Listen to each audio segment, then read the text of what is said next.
각이 살아있는 정치평론 시사정각 시작합니다. 오늘은 여야 중진 의원 두 분과 함께하겠습니다. 박홍근 더불어민주당 의원, 윤영석 국민의힘 의원 나오셨습니다. 어서 오십시오. 네, 반갑습니다. 네, 반갑습니다. 새해 복 많이 받으십시오. 네, 자 이재명 대통령이 방중 일정을 모두 마무리하고 귀국했습니다. 이번 방중 일정 동안 많은 일들이 있었는데요. 관련 내용 영상으로 먼저 보고 오겠습니다.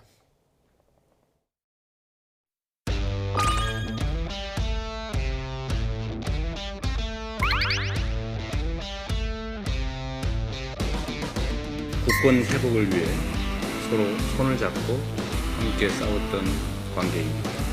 应当坚定站在历史正确一边，做出正确战略选择。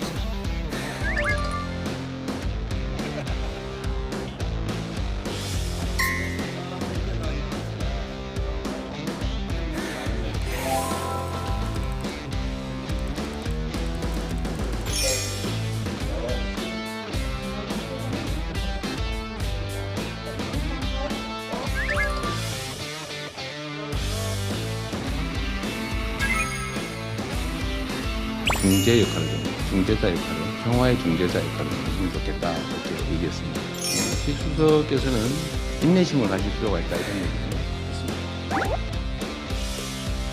수용할 수 있을까? 불가능하다고 생각합니다. 실현 가능한 모두에게 도움되는 길을 찾아내야 됩니다. 행자 말씀으로 착하게 잘 살자 그런 의미로 저는 이해했습니다. 어쩌라고 불필요한 혐오 선동 제재해야 된다는 점은 뭐 명백하죠.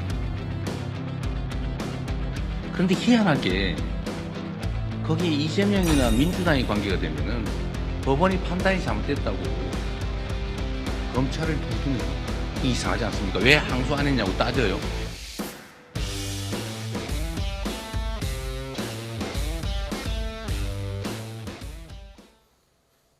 네, 이번 방중, 한중 정상회담 여야의 평가가 엇갈리고 있는 상황인데 일단 두 분의 평가도 궁금합니다. 먼저 박 의원님.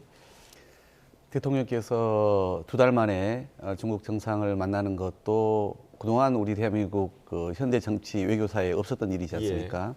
그것도 먼저 우리 한국을 방문을 하셨고 그리고 바로 답방 차원에서 가서 이제 환대를 받고 온 것이다 이렇게 보고 싶고요.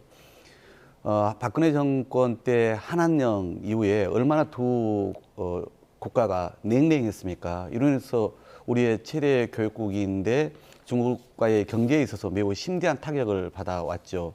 저는 이번 이재명 대통령의 방중을 통해서 그러한 해병의 물꼬를 확실히 텄다라고 평가를 하고 싶습니다. 그래서 향후에 양국 간의 관계 개선을 통해서 우리의 경제의 이 앞길에 큰 순탄한 그런 청신호가 켜졌다 이렇게 보고 싶습니다. 예. 사실 오늘 장도혁 대표는 굴욕적 방중이었다라는 정반대의 평가를 내놓긴 했는데 윤 의원님 어떻게 좀 보십니까? 우선 뭐 그 한중 정상회담 또 이제 이재명 대통령이 시진핑 만나야죠. 만나야 되는데 근데 뭐 때문에 만난지를 제가 잘 모르겠어요. 어떤 목적이 있어야 되는데 이 정상회담은 굉장히 중요한 목적이 있어야 되는데 국민들이 기대했던 가장 중요한 두 가지 목적은 첫째는 시진핑을 만나서 북한 핵 문제의 어떤 해결에 진전이 있길 바랐습니다. 예. 두 번째는 뭐냐면은 지금 중국이 서해상에 대한 그 실효적 지배를 강화하기 위해서 지금 우리 EEZ 그러니까 배타적 경제 수역 인근에 지금 중국의 여러 가지 구조물들을 지금 설치하고 있습니다. 예. 이게 상당히 그 우리 주권을 침해하는 그런 행위라고 볼 수 있는데 그런 부분에 대해서 북핵 문제에 대해서도 뭐 어쩌라고 또 중국의 이런 그 서해 구조물 설치에 대해서도 중국이 뭘 잘못했냐 하는 그런 식으로 어쩌라고 실제로 아니 중국이 지금 그 설치한 것은 순수하게 어떤 그 물고기를 기르기 위한 것이다 하는 식으로 오히려 합리화시켜주는 이러한 그 발언을 했단 말입니다. 그래서 이 도대체 한국 대통령이 중국에 와서 중국 시진핑 기분 좋게 하려고 하는 것인지 중국 시진핑 그 주석과의 실제 회담에서는 이 서해 구조물 문제는 주요 의제도 아니었어요. 다 지금 실무선에 지금 다 미루고 있단 말입니다. 그래서 야, 이 대통령이 가서 말이지 이거 중국 사람들한테 뭐 기분 맞춰주려고 한 건지 도무지 알 수가 없어요. 그래서 이게 어떤 목적이 없는 그런 방중이 아니었나. 그리고 국제 정치의 이 엄혹한 현실을 너무나 우리 대통령이 지금 잘 모르고 있지 않느냐 하는 그런 제가 느낌을 받았고 예. 정말 이거는 좀 상당히 문제가 있다 이렇게 평가를 할 수밖에 예, 없습니다. 이 국민의힘도- 말씀해 주신 두 가지 문제. 네, 어떻게 국민의힘도 보시나요? 좀 외교 안보 문제 이런 것은 또 민생 경제 문제는 대통령이 잘하면 잘했다. 정부가 열심히 하고 있으면 열심히 하고 있다. 이렇게 평가를 해주는 게 좋습니다. 윤석열 정부 때를 한번 생각해 보십시오.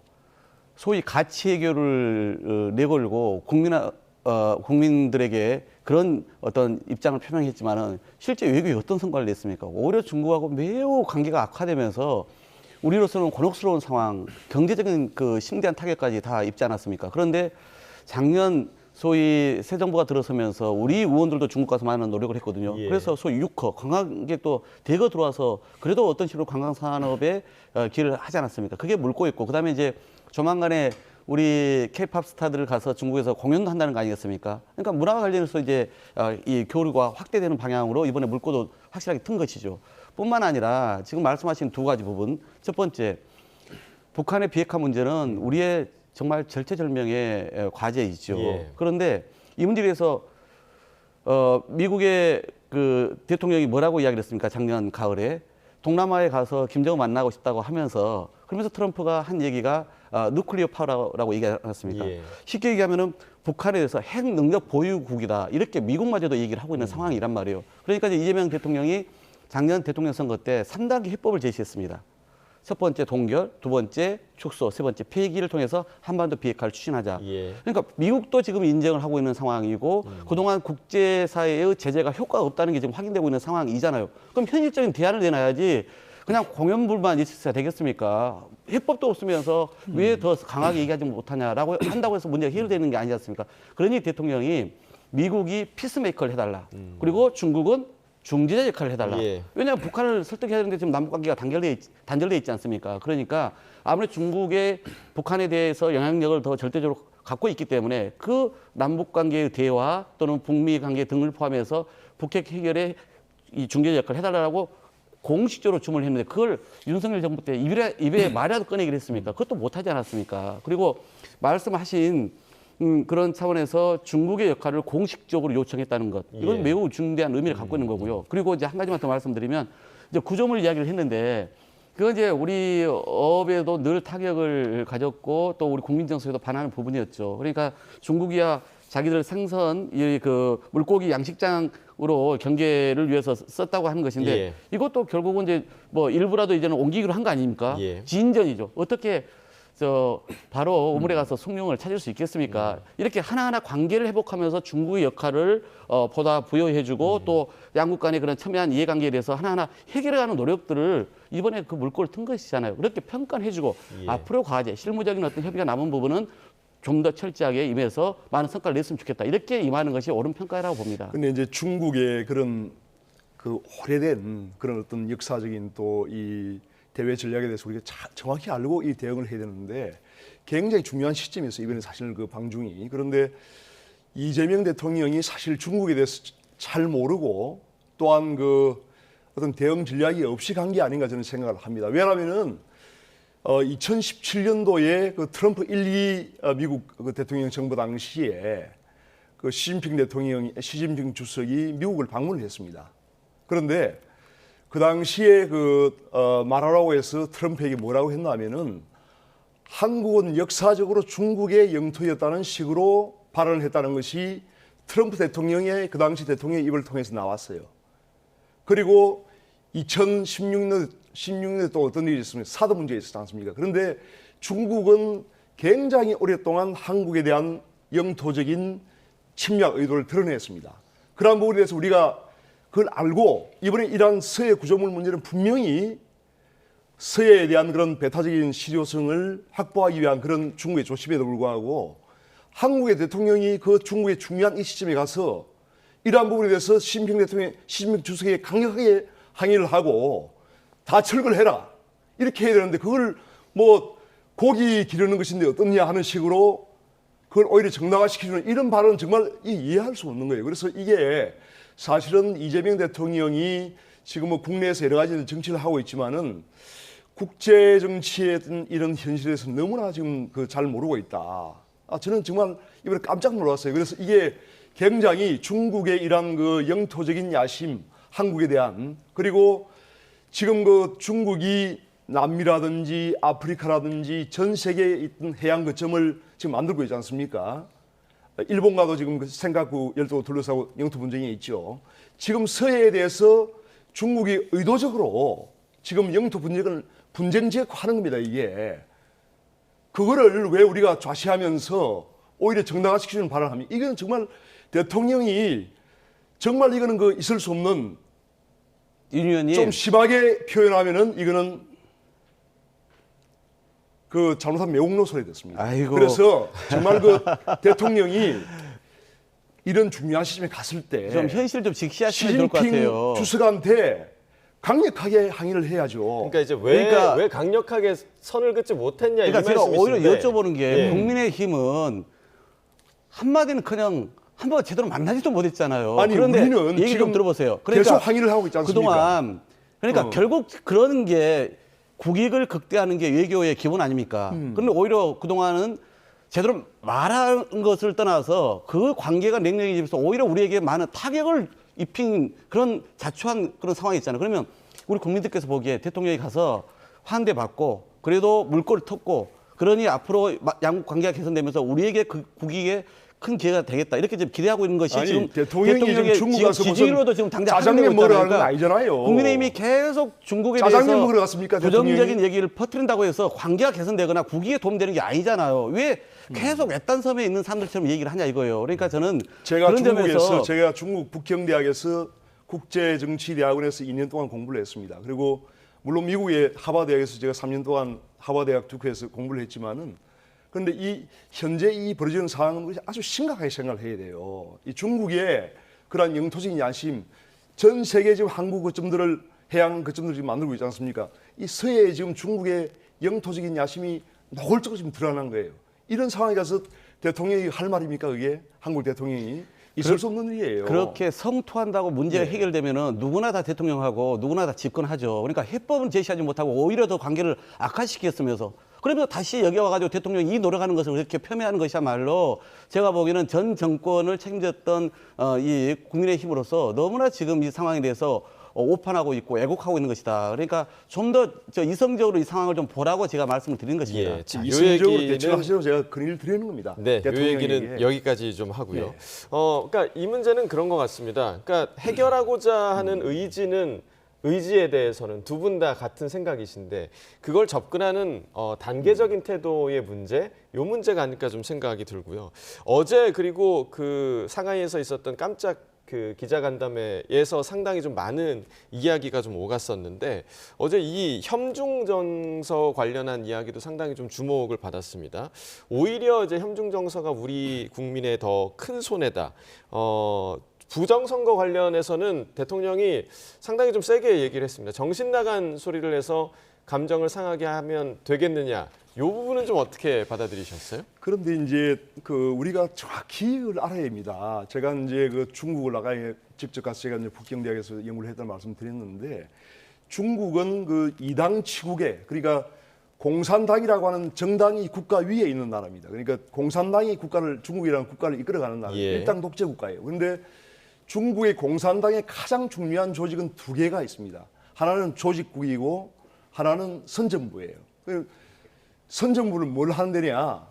중국 공산주의의 사상과 이데올로기를 검열하는 곳이에요. 그런데 이 선정부 산하에 엄청난 수십만 명의 여론을 검열하고 조작하는 사람들이 있습니다. 그러니까 이 사람들이 현재 한국에 들어와 있는 공자학원이라든지 이러한 기관들을 통해서 반중 정서를 억제하고 친중 인사를 길러내고 있어요. 그런데 분명히 정치에 개입을 하고 있죠. 당연히 중국 공산당이 우리 한국 정치에. 하지만 제가 이제 선거 부정에 대해서는 그런 명확한 증거가 없기 때문에 예. 부정선거에 중국이 개입을 하고 있다 하는 것까지는 저는 논리적으로는 예. 아직까지는 그건 동의하기 어렵지만은 예. 중국이라고 하는 이 공산주의 나라가 공산당이 통치하는 이 중국이라고 하는 나라가 대한민국 정치에 개입을 하고 있다는 것은 명백한 사실이에요. 그런 것을 우리가 부정하면 안 됩니다. 예. 그래서 부정해서도 안 되고 그건 아주 엄존한 현실이기 때문에 그런 부분에서 우리가 경계를 해야 되고 원래 지금 보시면 국제정치의 현실이지 않습니까? 미국이 자기와 지리적으로 가까운 베네수엘라를 그 반미 정권이기 때문에 침략을 해서 마두로를 잡아가는 거 비슷한 거예요. 그러니까 중국도 당연히 대한민국은 굉장히 중요하고 지정학적으로 하기 때문에 당연히 대한민국의 친중 정권이 들어서기를 바랍니다. 민주당과 같은. 그래서 정치에 개입을 하는 거예요. 예. 그걸 부정할 수는 없는 이 자, 거죠. 의원님. 정치 개입 네. 관련해서는요. 예. 그동안 소위 이 혐중을 주도적으로 퍼뜨린 세력이 누굽니까? 극우입니다. 그거는 중국이죠. 중국이 어떻게 혐중을 퍼뜨립니까? 중국으로 인해서 우리나라 국민들이 반중 정서를 가지게 된 거죠. 아까 제가 말씀드렸지 않습니까? 그러니까 시진핑이 저는 이제 2017년도에 우리 윤 의원님 같은 저런 합리적인 분들이 저런 잠시만요. 정도의 사고를 자, 갖고 있다는 게 말씀 많이 매우 하셨으니까 저는 박 대표님. 제가 이제 발언할 시간이니까요. 그러니까 보세요. 그동안 부정선거론 국민의힘의 전 당대표까지 했던 황교안 전 총리 하지 않았습니까? 그리고 지금 이번에 국민의힘 윤리위원장 누가 됐습니까? 그동안 중국이 대한민국 총선에 개입할 동기와 그런 동력을 갖고 있다고 얘기한 분이 이번에 윤리위원장 됐잖아요. 예. 그러니까 부정선거론과 관련해서 국민의힘은 뗄 수가 없어요. 그리고 윤석열 내란 우두머리는 부정선거 때문에 선관위를 소위 가서 소위 습격해가지고 그래서 그 증거를 찾겠다 이렇게 하지 않았습니까? 거기 중국의 개입설을 찾기 위해서 모든 게 다 중국의 이 부정선거론 그다음에 또 있죠. 간첩설도 지금 그렇습니다. 거리에 현수막 붙어 있는데 국민의힘이 붙이지는 않았겠죠. 그런데 국민의힘을 지지하는 우호 정당의 사람들이 마치 김현지 부속실장이 중국 간첩 혐의를 해가지고 곳곳에다 붙여놨어요. 아마 속으로는 다 쾌재를 부리고 좋아할 국민의힘일 겁니다. 또 많죠. 서울에 무슨 주택을 다량 매입한 게 중국 사람들이다. 통계를 보여주니까 아무 얘기를 못해요. 그렇게 계속 그렇게 중국 관련된 이야기를 국민의힘 소속 의원들도 그동안 공개적으로 얘기를 해왔습니다. 그러니까 제 얘기는 이렇게 정치적 이득을 보려고 중국을 공격하고 왜곡하는 이 모양새는 옳지 않다. 객관적으로 접근을 하자는 겁니다. 그러니까 저도 말씀을 좀 이어갈게요. 그래서 저는 그동안 대통령이 얘기한 부분은 이렇게 소위 그 부정선거론을 포함해서 이런 중국을 공격해서 정치적 이득을 얻고자 하는 세력에 대해서 단호하게 문제제기를 한 것이고 그리고 그것은 국민의힘도 애가 아니다. 그리고 그것은 구체적으로 지금 그런 사람을 윤리위원장까지 세우고 있는 국민의힘은 여전히 반성하지 않고 있다.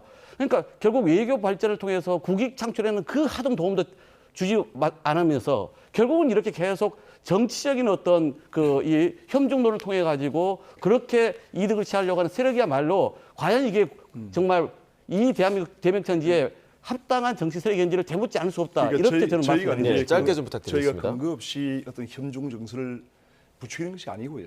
제가 아까 다 그러니까 얘기를 했잖아요. 저희 부정선거로 당이- 포함해서. 저희 당이 1992년도에 한중 수교를 한 정당입니다. 저희는 중국과 당연히 친하게 지내고 싶죠. 그런데 아까 제가 말씀드리지 않습니까? 2017년도에 중국 시진핑이 미국 트럼프 그 당시 일개 대통령을 만나서 한국이 역사적으로 중국의 영토에다는 식으로 발언했다는 것이 트럼프의 입을 통해서 나왔는데 그런 부분에 대해서 전 국민적인 분노죠. 이런 그 혐중 정서를 부추기는 발언을 중국의 그 당시 주석이 했단 말입니다. 거기에 대해서 본인이 그걸 부인하지 않았어요. 부인하는 발언을 하지 않았습니다. 그러면은 우리 당 입장에서 강력히 항의를 해야죠. 그리고 사드 사태가 났을 때 우리 대한민국의 기업들을 중국에 있는 기업들 얼마나 탄압을 했습니까? 그런 부분에서 우리가 항의를 하는 겁니다. 잘못되었다. 그리고 이번에 서해 구조부를 설치한 것에 대해서는 분명히 서해에 대한 영토적인 침탈이기 때문에 우리 강력히 항의를 하는 겁니다. 그러니까 같은 이야기를 그런 반복하시는데 부분을 자꾸 어떤 혐중 정서를 부추긴다는 식으로 말씀을 하시면 조금 저는 그러니까 저는 문제에 진짜 있다고 국민의힘이 정치적 목적으로 독보사처럼 이 혐중론을 퍼뜨리는 것은 분명한 사실이라고 제가 아까 몇 가지 사례를 말씀드렸잖아요. 그러니까 중국이 잘못하는 것은 우리도 반드시 지적하고 바로 잡아야죠. 대통령도 이번에 가서 그 노력을 해온 거잖아요. 정당을 떠나서 우리가 같이 중국에 그러니까 오로지 국익만 생각하자 이겁니다. 목소리를 내야 됩니다. 이렇게 네. 국내 유권자 특히 예. 보수 구구층만 이렇게 염두에 둔 그 행보는 결코 옳지 않습니다. 예. 아마 두 분 다 이 부분 국익을 위해서 당연하죠. 네. 뭐든지 해야 한다라는 당연하죠. 부분에서는 동의하실 것 같은데 네. 그런 결이 지금 다른 부분들이 있기 때문에 이 얘기는 여기까지만 좀 하도록 하겠고요. 자, 이번에는 좀 국민의힘 얘기를 넘어가 보도록 하겠습니다. 장동혁 대표 쇄신안을 발표를 했는데 어제 그 발표 이후에 여야는 물론이고 보수 진영 내부에서도 평가가 엇갈리는 상황입니다. 자, 일단 장동혁 대표의 쇄신안 윤 의원님 좀 어떻게 보셨어요? 우선 저는 이제 장동혁 대표가 진일보했다. 그리고 뭔가 중도 확장을 위한 그런 기반을 일단 구축을 했다고 저는 생각을 합니다. 예. 그래서 우선 사실은 윤석열 전 대통령의 통치 기간 중에 가장 중요한 그런 어떤 본인의 그런 부분은 어떻게 보면 계엄이 있잖아요. 그게 이제 국민들에게 상당한 어떤 이 반발을 불렀는데 예. 그러한 부분에 대해서 장동혁 대표가 명백하게 이제 국민들의 사죄를 했습니다. 예. 그거는 제가 보기에는 뭐 전련한다고 얘기는 안 했지만은 윤석열 대통령과의 그런 어떤 사실상의 어떤 전련을 선포한 것으로 보여지고 그것은 결국은 이제 그러한 어떤 윤석열 대통령의 그러한 전철을 우리가 장동혁 대표 뛰어넘어서 새로운 당의 어떤 활로를 모셔가겠다. 결국은 중도 확장이죠. 그래서 예. 지방선거 승리를 위한 여러 가지 이제 그런 결단을 했다고 보고 그 외에 이제 구체적으로 지금 2030을 대거 이제 영입을 하겠다. 예. 그다음에 전문가들을 구성해서 이제 정책을 만들겠다는 그런 부분인데 저는 상당히 중도 국민들에게 어필할 수 있는 그런 정책이 아마 정책적으로 많이 나올 거라고 예. 저는 생각을 해요. 그래서 자, 예. 이러한 부분에서 이제 아마 당명에 관한 그런 부분도 본격 문의가 되지 않겠나 생각을 하고 있습니다. 중도 소구력이 있을 것이다라고 전망을 해주셨는데 일단 그 사실상의 절연이라고 얘기를 해주셨지만 이거에 대한 지금 직접적인 언급은 없었잖아요. 국민들이 그렇게 받아들일까요? 오히려 저희 당, 우리 당의 그 입장이 아니라 국민의힘의 초재선 모임이 있습니다. 거기서 어제 뭐라고 얘기를 했냐면 내부 인테리어 수준이다. 라고밖에 얘기를 안 했어요. 예. 다리에다가 윤석열을 달아놓고 무슨 강을 건너냐 이렇게까지 얘기를 하더라고요. 저는 적절한 표현이라고 생각합니다. 이것은 철저히 자기 지금 지지 기반이 휘청거리고 또 지방선거는 이겨야 되니까 어떤 식으로건 지지율은 얻고 싶어가지고 마지못해서 장동혁 대표가 내놓은 그런 립서비스에 불과하다라고 저는 보는 겁니다. 국민 기만술이죠. 실제 제대로 반성하고 또 쇄신하려면 이 정도 수준 가지고 됩니까? 마치 호박에다가 물감칠 칠해놓고 가면은 그렇다고 해서 그게 수박 됩니까? 결국 비 내리면 다 벗겨지기 마련이에요. 저는 딱 그 정도 수준인 거다. 당명 바꾸는 거예요. 그게 뭐가 어렵습니까? 그게 쇄신입니까? 실제 쇄신을 하려면 이렇게 있어야 했죠. 첫 번째, 윤석열을 만들고 그걸 힘을 그동안 실어줬던 그리고 또 내란 개혁 이후에 단호하게 거기서 비판하고 관계를 절연하지 못했던 거에 대해서 반성하는 것을 반복적으로 진심으로 해야 되는 거고요. 두 번째는 거기에 관여했던 사람들에 대한 인적 청산을 해야 됩니다. 그렇지 않습니까? 그동안 윤석열 정권의 또 내란 계엄에서 두둔하고 옹호했던 사람들에 대해서 과감한 인적 청산을 해야 좀 진정성이 좀 느껴지지 않겠어요? 근데 지금 그런 게 아니란 말이죠. 그러니까 지금 그런 평가가 나올 수밖에 없는 것이고 저는 결국 장동혁 대표가 구구랑 손잡을 수밖에 없을 것이다. 15%에서 20% 정도 되는 그 자기 지지층만 내다보고 지금 이런 거거든요. 그러니까 지금 벌써 그 안에서부터 서로 양쪽에 엇갈린 이야기가 나오고 있는 상황 아니겠어요? 맞습니다. 그래서 저는 지금은 이 진정성도 없고 오로지 그런 이 겉포장만 한 그런 이 수준에 불과하다 이렇게 볼 수밖에 없습니다. 자, 어제 그 쇄신안 전에 사실 보수 유튜버 고성국 씨의 입당이 있지 않았습니까? 그러니까 이를 두고 쇄신안에 대한 진정성이 있냐 이런 의심의 목소리도 나오고 있는데 과거 고성국 씨의 발언도 현재 다시 한번 좀 주목되고 있는데 어떤 내용인지 좀 들어보겠습니다. 지방선거니까 자유통일당, 자유민주당, 우리공화당 그리고 자유와혁신당 적어도 4개의 자유우파 정당이 있잖아요. 4개의 자유우파 정당이 다 전부 다 후보를 내가지고 붙으면 국민의힘이 이길 수가 없죠. 이거를 무기로 국민의힘한테 양보하라고 요구할 거예요. 그 저는 국민의힘이 양보하면 된다고 생각해. 시장, 군수, 구청장. 그중에 한 30개 양보하면 돼. 30석을 달라 그런 데다가 자기 쪽의 세력에다 그걸 공개적으로 요구하는 황당한 요구를 한 사람이기 때문에 지방선거를 앞두고 부정적인 영향을 줄 것이라고 생각해요. 그리고 과거 윤 대통령이 이분이 얘기한 조언대로 해서 망하는 길로 갔던 것처럼 예. 지금 당이 이분이 얘기하는 방향으로 가면 우리 당은 망합니다.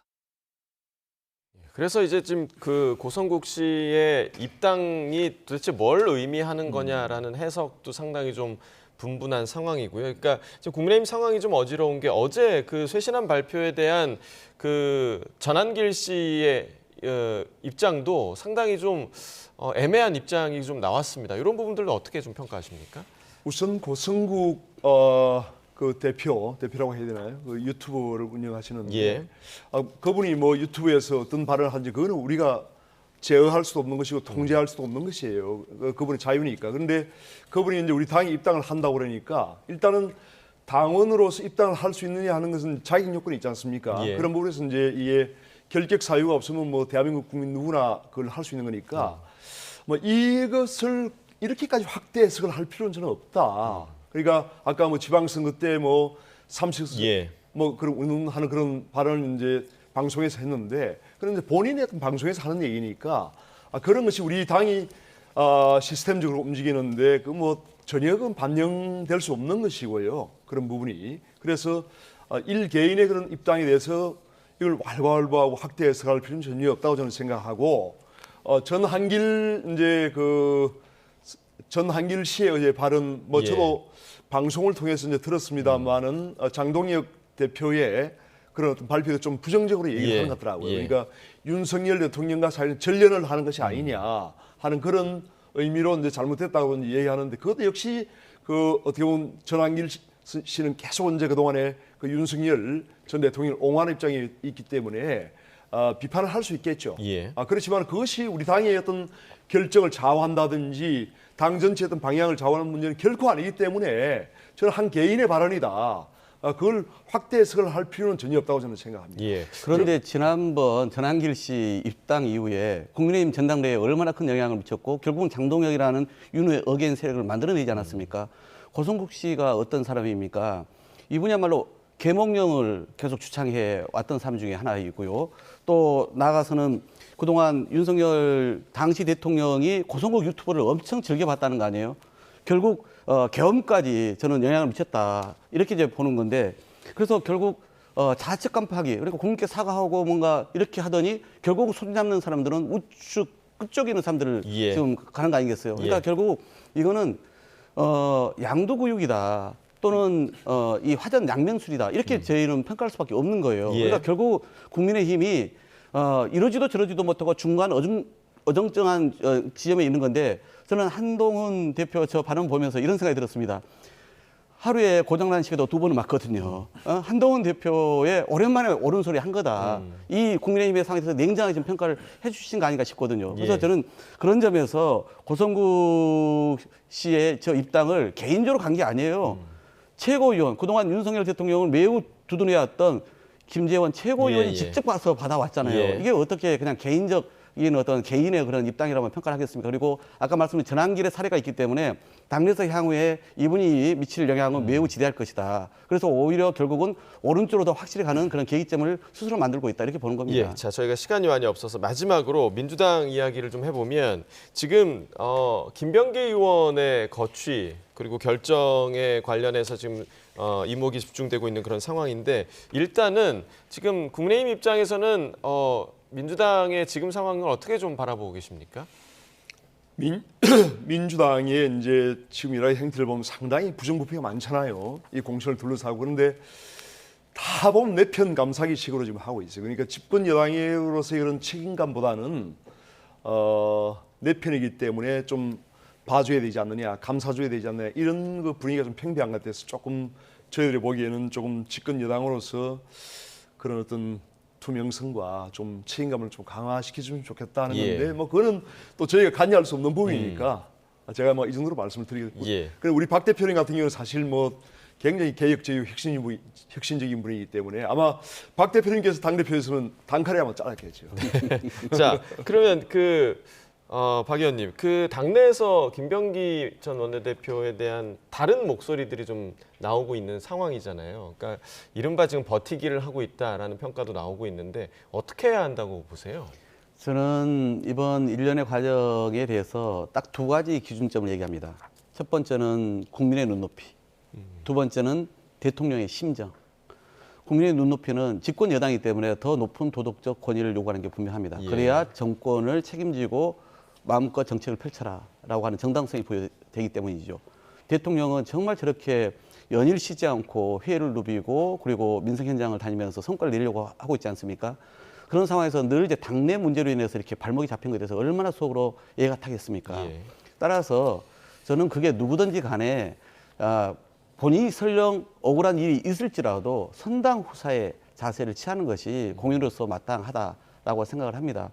물론 이제 본인이 탈당을 하지 않겠다 이렇게 이제 공언을 했기 때문에 결국은 이제 다음 주에 우리가 윤리 심판원을 열지 않습니까? 예. 이번 1~5일에 3명의 최고위원 그리고 원내대표가 이제 선출되면 지도부가 정상적으로 다 구성되잖아요. 예. 그러면 이 윤리 심판원 결과를 가지고 신속하게 판단할 걸로 이렇게 보여지고 있습니다. 알겠습니다. 자, 다음 주에 있을 윤리심판원의 결과 이전에 또 다른 뭐 결정이 나올 수 있을지 좀 지켜봐야 할 대목인 것 같습니다. 박홍근 더불어민주당 의원, 윤영석 국민의힘 의원과 이야기 나눠봤습니다. 두 분 말씀 고맙습니다. 네, 고맙습니다.